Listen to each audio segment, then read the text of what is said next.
ಈ ಕುಟುಂಬದ ಉಸಿರು. ಬರಡು ಭೂಮಿಯಲ್ಲೂ ತಾಳೆ ಕೃಷಿಯ ಹಸಿರು. ಕೃಷಿ ಯಂತ್ರೋಪಕರಣಗಳು ಹಾಳಾದರೆ ಇವರೇ ಟೆಕ್ನಿಷಿಯನ್ ಆಗಿ ಬಿಡ್ತಾರೆ. ವೆಲ್ಡಿಂಗ್, ಪ್ಲಂಬಿಂಗ್ ಎಲ್ಲ ಕೆಲಸಕ್ಕೂ ಸೈ ಈ ಸಹೋದರ ಜೋಡಿ. ಕೃಷಿಯನ್ನೇ ಬದುಕಾಗಿಸಿಕೊಂಡ ಈ ಅಪರೂಪದ ಕೃಷಿ ಕುಟುಂಬದ ಯಶೋಗಾಥೆಯನ್ನು ನೀವೊಮ್ಮೆ ನೋಡಲೇಬೇಕು.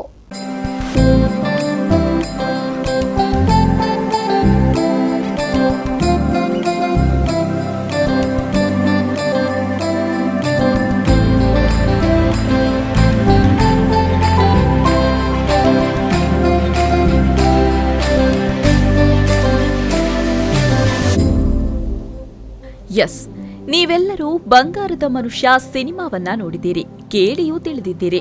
ಈ ಸಿನಿಮಾದಲ್ಲಿ ಡಾಕ್ಟರ್ ರಾಜ್ಕುಮಾರ್ ರವರು ಆಗದು ಎಂದು ಕೈಕಟ್ಟಿ ಕುಳಿತರೆ ಸಾಗದು ಕೆಲಸವು ಮುಂದೆ ಎಂದು ಹಾಡ್ತಾ ಬರಡು ಭೂಮಿಯಲ್ಲಿ ಸಮೃದ್ಧ ಭತ್ತದ ಬೆಳೆಯನ್ನ ಬೆಳೆದಿದ್ರು. ಇದು ಸಿನಿಮಾದಲ್ಲಿ ಮಾತ್ರವೇ ಸಾಧ್ಯ ಎಂದು ಎಲ್ಲರೂ ಹೇಳ್ತಾರೆ. ಆದ್ರೆ ಈ ಮಾತು ಅಕ್ಷರಶಃ ಸುಳ್ಳು ಅನ್ನೋದನ್ನ ಇವರು ತೋರಿಸಿಕೊಟ್ಟಿದ್ದಾರೆ.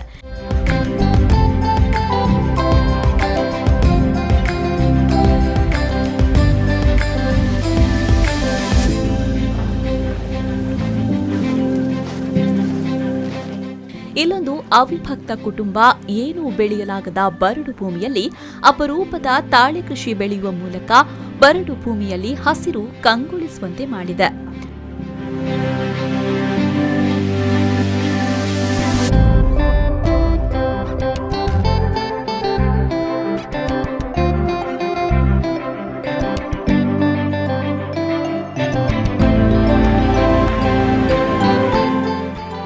ಹೌದು, ಈ ಕುಟುಂಬಕ್ಕಿರೋದು 15 ಎಕರೆ ಭೂಮಿ.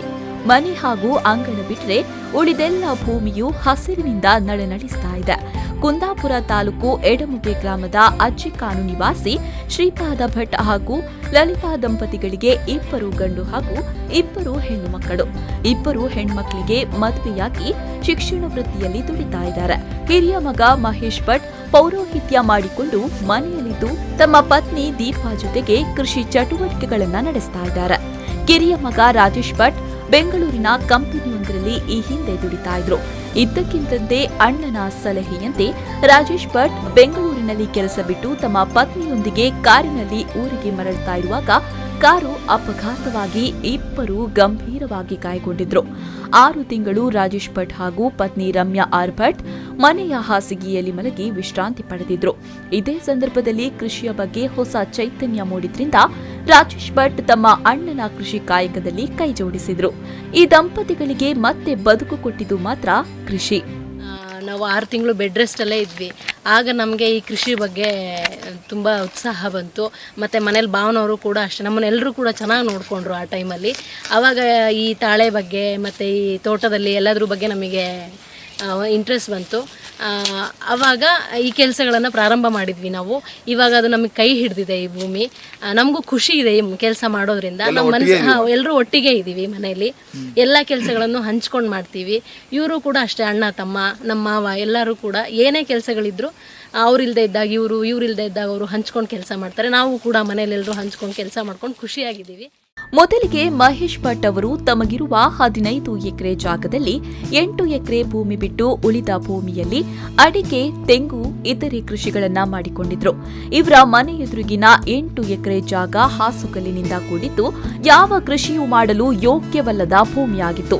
ತಮ್ಮ ಸಹೋದರ ರಾಜೇಶ್ ಭಟ್ ಊರಲ್ಲಿ ಸೆಟ್ಲ್ ಆದ್ರೂ ಅಂದಿನಿಂದಲೂ ಈ ಭೂಮಿಯಲ್ಲಿ ಏನಾದ್ರೂ ಬೆಳೆ ಮಾಡಲೇಬೇಕು ಎಂದು ಪಣತೊಟ್ಟ ಮಹೇಶ್ ಭಟ್ ಅವರು ತಮ್ಮ ತಮ್ಮನನ್ನ ಸೇರಿಸಿಕೊಂಡು ಈ ಜಾಗದ ಮಣ್ಣನ್ನ ಸಮತಟ್ಟುಗೊಳಿಸಿ ಬೇರೆಡೆಯಿಂದ 500 ಲೋಡ್ ಮಣ್ಣನ್ನ ತರಿಸಿ ತಾಳೆ ಎಣ್ಣೆ ಬೆಳೆ ಬೆಳೆಸಲು ಮುಂದಾದ್ರು.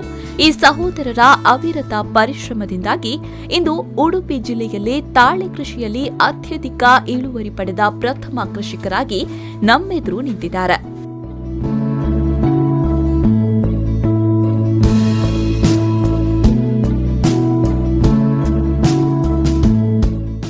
ಇವರ ಕೃಷಿ ಚಟುವಟಿಕೆಗಳಿಗೆ 90% ಯಾಂತ್ರೀಕೃತ.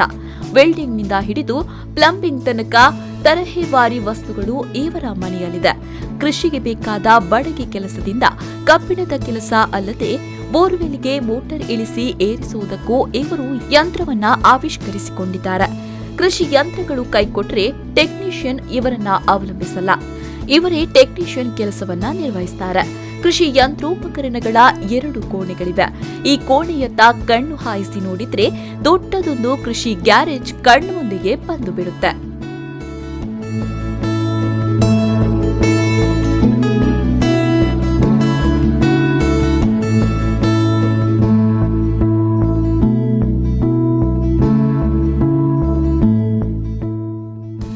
ದರಲೆಗುಡಿಸುವ ಯಂತ್ರದಿಂದ ಹಿಡಿದು ಅಡಿಕೆ ಮರ ಕೊನೆಗೆ ಔಷಧಿ ಸಿಂಪಡಣೆಯವರೆಗೆ, ಅಡಿಕೆ ಮರ ಏರುವುದರಿಂದ ಹಿಡಿದು ಅಡಿಕೆ ಗೊನೆ ಇಳಿಸುವವರೆಗೂ ಎಲ್ಲದಕ್ಕೂ ಯಂತ್ರಗಳನ್ನ ಸ್ವತಃ ತಾವೇ ಸಲೀಸಾಗಿ ಬಳಸುವಷ್ಟು ಪರಿಣತಿ. ಈ ಕೃಷಿ ಕುಟುಂಬ ತಾವೇ ತಮ್ಮ ಕಲ್ಪನೆಯಿಂದ ಅಡಿಕೆ ಗೊನೆಯಿಂದ ಅಡಿಕೆ ಬೇರ್ಪಡಿಸುವ ಯಂತ್ರ ಆವಿಷ್ಕರಿಸುವ ಮೂಲಕ ಕಾರ್ಮಿಕರ ಬರವನ್ನು ನೀಗಿಸಿಕೊಂಡಿದೆ. ಇದು ಅಡಿಕೆ ಕೊನೆಯಿಂದ ಅಡಿಕೆಯನ್ನು ಬಿಡಿಸುವಂತಹ ಒಂದು ಯಂತ್ರ ಬೇರೆ ಕಡೆ ನೋಡಿತ್ತು. ನಮ್ಮದೇ ಆವಿಷ್ಕಾರ ಅಂತ ನಾನು ಹೇಳ್ತಿಲ್ಲ. ನಮ್ಮದೇ ಅನುಕೂಲಕ್ಕೆ ತಕ್ಕಂತೆ ನಾವು ಒಂದಿಷ್ಟು ಹಳೆ ಪರಿಕರಗಳನ್ನೆಲ್ಲ ಸೇರಿಸ್ಕೊಂಡು ಒಂದು ರೆಡಿ ಮಾಡಿದ್ದೇವೆ. ಬಹುಶಃ ಇದು ಒಂದು ದಿನದಲ್ಲಿ ಆಗುವಂಥ ಕೆಲಸ ಅರ್ಧ ಗಂಟೆಯಲ್ಲಿ ಈ ಮೆಷಿನ್ ಮಾಡ್ತದೆ. ಇದರದ ಎಲ್ಲ ಇದನ್ನು ನಮ್ಮದೇ ಆದಂತಹ ಒಂದು ಕಲ್ಪನೆಯಲ್ಲಿ, ನಮ್ಮದೇ ಆದಂತಹ ಐಡಿಯಾದಲ್ಲಿ ನಾವು ಮಾಡಿದ್ದೇವೆ. ಬಹುಶಃ ಎಲ್ಲ ರೈತರಿಗೆ ಇದು ಅನುಕೂಲ ಆಗುತ್ತೆ ಅಂತ ಅನ್ಕೊಂಡು.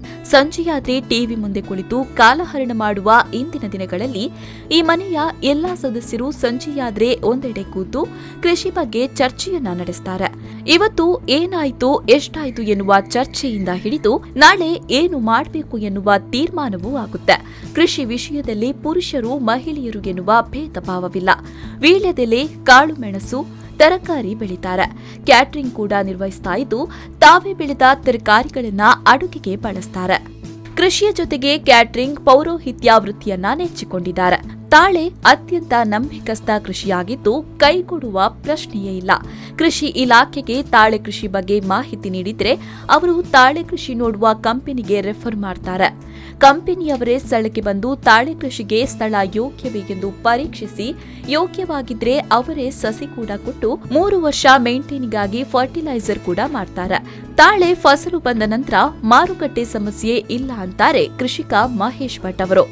ಮರದ ಪ್ರಮಾಣಗಳನ್ನು ಜಾಸ್ತಿ ಇದ್ದಾಗ, ಉದಾಹರಣೆಗೆ ಒಂದು 3 ಎಕರೆ, 4 ಎಕರೆ, 5 ಎಕರೆ, 6 ಎಕರೆಕ್ಕಿಂತ ಜಾಸ್ತಿ ಇದ್ದಾಗ ಮಾತ್ರ ನಮ್ಗೆ ಲಾಭದಾಯಕ ಅಂತ. ಅತಿ ಕಡಿಮೆ ಜಾಗ ಇದ್ದಾಗ 1 ಎಕರೆ, ಅರ್ಧ ಎಕರೆ ಅದನ್ನೆಲ್ಲ ಮಾಡ್ಕೊಂಡ್ರೆ ಇದು ಲಾಭದಾಯಕ ಆಗಲಿಕ್ಕೆ ಸಾಧ್ಯವಾಗಿಲ್ಲ. ಯಾಕೆ ಕೇಳಿದ್ರೆ ಒಂದು 30 ಮರ ರೆಸ್ಟ್ ಬೇಡಿಂಗ್ ಹೋದಾಗ ಇನ್ನು ಉಳಿದ 30 ಮರ ನಮಗೆ ಇಲ್ಲಿ ಫಲ ಬರ್ಲಿಕ್ಕೆ ಸಾಧ್ಯವಾಗ್ತದೆ. ಅದರಿಂದ ಯಾವುದೇ ರೈತರು ಬೆಳೆದಿದ್ರು ಲಾರ್ಜ್ ಸ್ಕೇಲಲ್ಲಿ ಬೆಳೆಯಬೇಕು, ಖಂಡಿತವಾಗಿ ಲಾಭ ಆಗ್ತದೆ. ಅದು ಮಟ್ಟಿನ ನಿಸ್ಸಂಶಯ. ಯಾಕಂದ್ರೆ ನಾವು ಬೆಳೆದ ಅನುಭವದಿಂದ, ಆದ್ದರಿಂದ ಇದು ನಂದು ಫಲ ಬರಲು ಸ್ಟಾರ್ಟ್ ಆಗಿದ 3ನೇ ವರ್ಷ. ಹಾಗಾಗಿ ಖಂಡಿತವಾಗಿಯೂ ಇದು ಒಳ್ಳೆಯದಾಗಿ ಆಗ್ತದೆ. ಏನೇ ಇರಲಿ, ಕೃಷಿ ಎಂದ ತಕ್ಷಣವೇ ಮೂಗು ಮುರಿಯುವವರೇ ಹೆಚ್ಚಿರುವ ಈ ಕಾಲಘಟ್ಟದಲ್ಲಿ ಸರ್ಕಾರದಿಂದ ಸಿಗುವ ಎಲ್ಲಾ ಯೋಜನೆಗಳನ್ನು ಸಮರ್ಪಕವಾಗಿ ಬಳಸಿಕೊಂಡು ಬರಡು ಭೂಮಿಯಲ್ಲೂ ತಾಳೆ ಕೃಷಿ ನಡೆಸಿ ಯಶಸ್ಸು ಕಂಡ ಈ ಸಹೋದರ ಜೋಡಿ ಹಾಗೂ ಇವರಿಗೆ ಬೆಂಬಲವಾಗಿ ನಿಂತ ಕುಟುಂಬದ ಸದಸ್ಯರೆಲ್ಲರಿಗೂ ನಮ್ಮದೊಂದು ಬಿಗ್ ಸೆಲ್ಯೂಟ್. ಇಡೀ ದೇಶವೇ ರಾಷ್ಟ್ರೀಯ ರೈತ ದಿನಾಚರಣೆ ಸಂಭ್ರಮದಲ್ಲಿರುವ ಈ ಹೊತ್ತಿಗೆ ಇಂತಹದೊಂದು ಅಪರೂಪದ ರೈತ ಕುಟುಂಬದ ಪರಿಚಯವನ್ನ ನಿಮ್ಮ ಮುಂದಿಟ್ಟ ಹೆಮ್ಮೆ ನಮ್ಮದು. ದೇಶದ ಬೆನ್ನೆಲುಬು ಎಂದು ಕರೆಯುವ, ಬೆವರು ಸುರಿಸಿ ದುಡಿಯುವ ಎಲ್ಲಾ ರೈತರಿಗೂ ವಿ4 ವಾಹಿನಿ ಈ ಮೂಲಕ ರೈತ ದಿನಾಚರಣೆಯ ಶುಭಾಶಯಗಳನ್ನು ತಿಳಿಸ್ತಾ ಇದೆ.